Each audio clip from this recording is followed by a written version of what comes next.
بسم الله الرحمن الرحيم. السلام عليكم ورحمة الله وبركاته. اللهم صل وسلم وبارك على سيدنا محمد وعلى آله وصحبه وسلم تسليما كثيرا.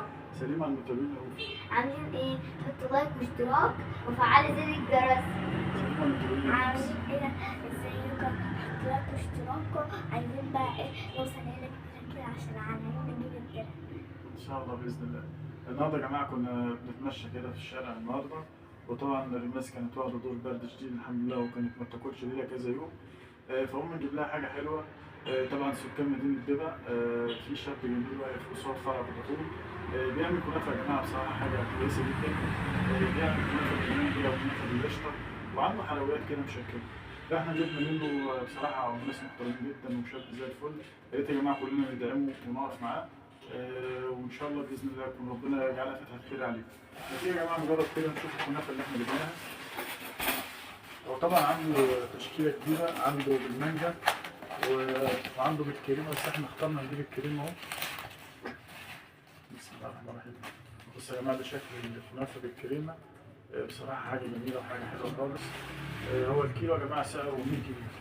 ده طبعا نص كيلو عامل 50 جنيه. هنجرب كده مع بعض وندوق وتقولوا لنا رايكم. دول يا بيبس كده رايك ايه؟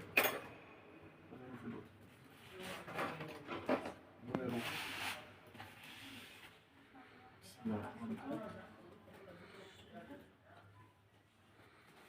يا جماعه الكريمه جواها بصراحه محشيه كريمه. بصراحه حاجه جميله جدا. طعمها جميل قوي. بسم الله. بصراحة تستحق ان انا هديها 10 من 10. هي طعمها جميل. حلوه يا جماعه وطعمها حلو ان شاء الله، وسعرها كويس برضه. هو سعر الحلويات اصلا العادي خالص بيبدا ب 120 جنيه، فدي لما تبقى 100 جنيه وسعرها كده فده حاجه كويسه. طبعا يا جماعه المكان زي ما قلنا لحضراتكم شارع المستشفى قصاد فرع فودافون. في شاب هناك واقف كده، يا ريت يا جماعه كلنا نشتري منه. بصراحه حاجه كويسه حاجه جميله جدا. ولو وصلتوا معانا اللحظه دي في الفيديو يا ريت تتابع على في التعليقات وتدوس لايك واشتراك لو لسه ما اشتركتش عشان اوصلك مننا كل جديد. والتعليقات كتير بقى. احبكم في الله. السلام عليكم ورحمة الله وبركاته.